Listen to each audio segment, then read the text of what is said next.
Alright, y'all. Welcome back. I went hunting this morning, but the weatherman lied to me, and the wind started picking up a lot sooner than it was supposed to. It was supposed to pick up between 10:30 and 11, and it was going to pick up to about 10, 12 mile an hour, but that was not the case. It picked up probably about 8:30. It was blowing pretty hard, so. And I had left my good face mask at home and didn't bring it, so I went on back to the house and got one done. Some things I wanted to touch on today in this video was some late season tactics / tips and what I've been looking for the past couple of weeks.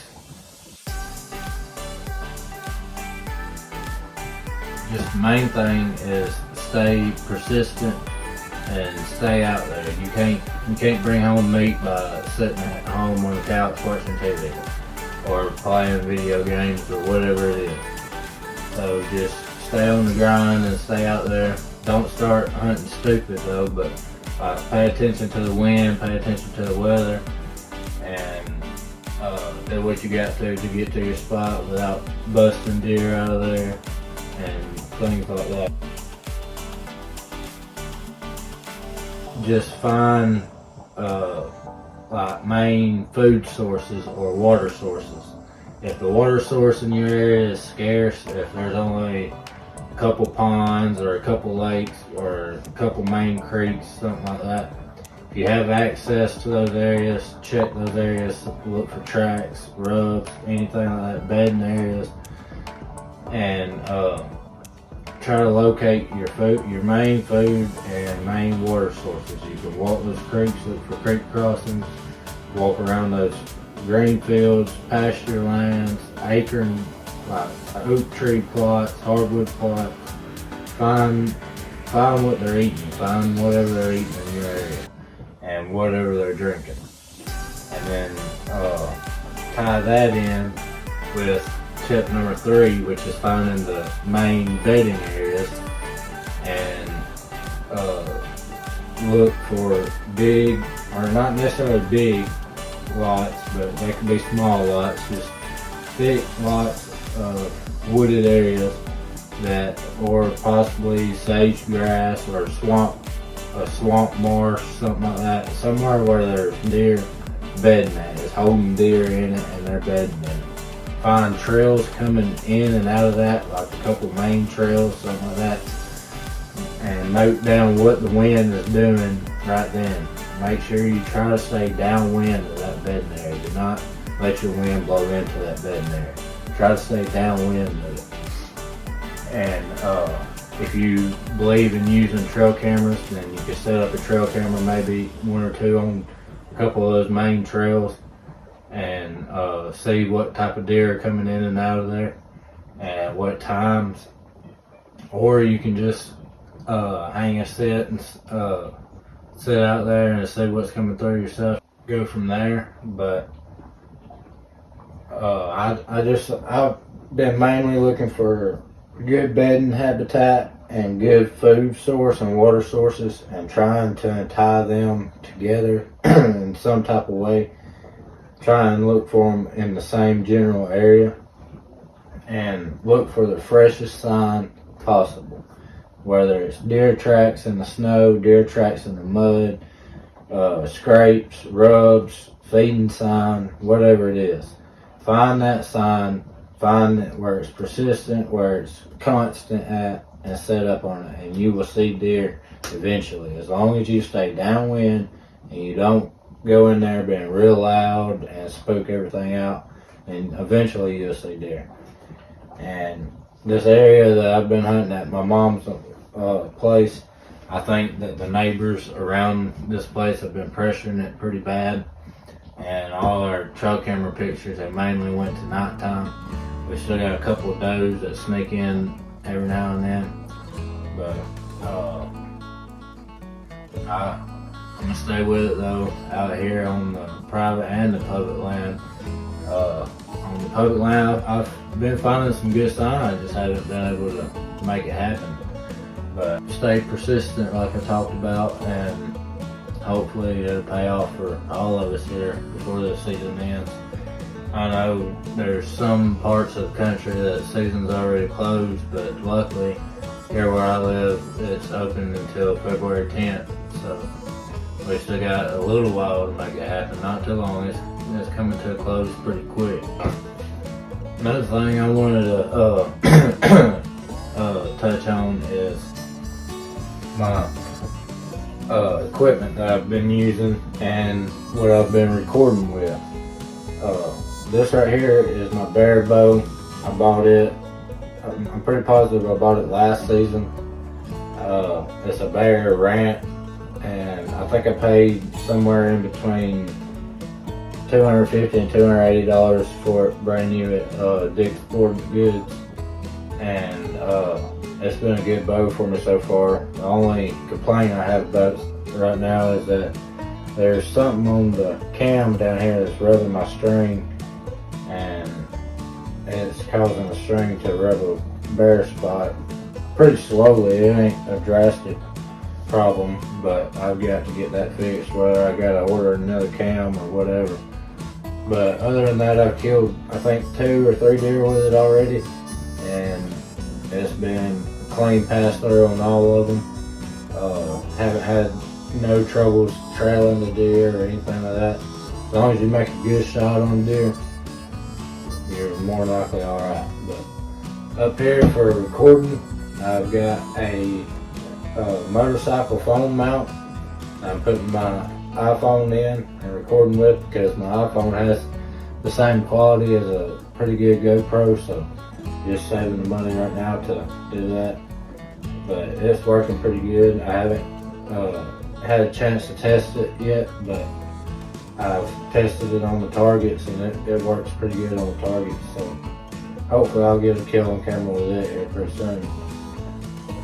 But the poundage on it is set at 70, and the draw length is 24.5 to 31.5, and I think I've got it set on like 26.5, and like I said, it shoots pretty doggone straight. Right here is what I've been mounting my main camera on. This here is a Allen shooting stick that I bought from Walmart. I think it was like 15 or 20 bucks, something like that. I ain't too sure. It used to extend a little bit farther, and I broke that off using it for a walking stick. But I took me a piece of wood and sharpened it down and taped it on here. It works alright. But I took the shooting stick piece off, this right here. It screws off, and this actually screws right into the bottom of my main camera. And like I said, I can adjust that and move it. But it's getting the job done for now. I've got a strap on there for me to tie it onto my tree stand. It's down in my backpack real good, so, and it works. So this is the main camera I plan on using for like my shots and stuff like that, my kill shots. But it's just a cheap camera from Walmart. It's a Kodak Pix Pro AZ255. It's got the full HD in it, 25 times wide angle zoom, and it works alright. I mean, I have a couple complaints about it, but other than that, it works alright. I'm gonna probably order one offline here before too much longer and start getting some better quality video with it. But yeah, that's the main stuff I've been using the past couple of days. But in the past videos, y'all seen this gun right here, and this is my 30-30 right here, Winchester model 94 30-30, and I plan on keeping it from now till hopefully the day I die, and then my son can have it. But this gun's been good to me. I've killed 4 deer and a hog with it. It's a little rusted and stuff. I gotta clean it up a little bit, but it's an old gun and it gets dirty. It still shoots good and straight and all that. I've been trying to rig that phone mount up on it so I can record hunts with it, but it gets in the way of these iron sights, so I've got to figure out a way to set it on the side where it can angle up right. But I got a Mossberg model 500A 12 gauge over here pump that I use for squirrel. and rabbit, and mainly turkey. But right now it's got a modified choke in it, and I think it's an extra full or extra full that I use for turkey, and it works extremely well. But as far as shell wise for my 3030, I use mainly I use hollow point Winchester.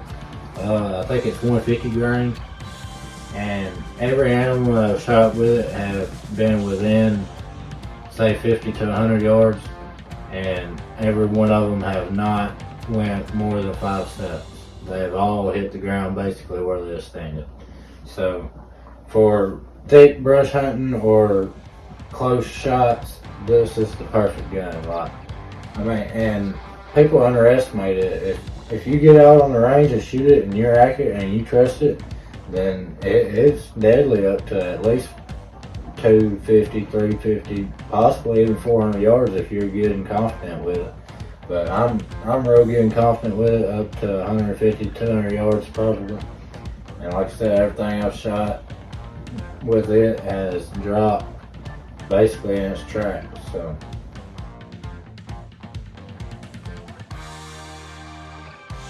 one other thing I wanted to touch on before I close out this video is how to stay warm when it gets super cold. If you don't have like a shooting house with a heater in it or electric clothing that some people have nowadays, the way that I stay warm in the woods for the most part is layering up.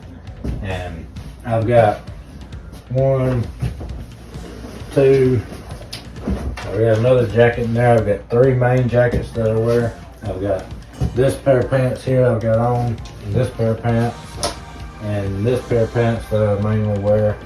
And when it's super cold, I'll drag these out right here like I did the other day, a couple days.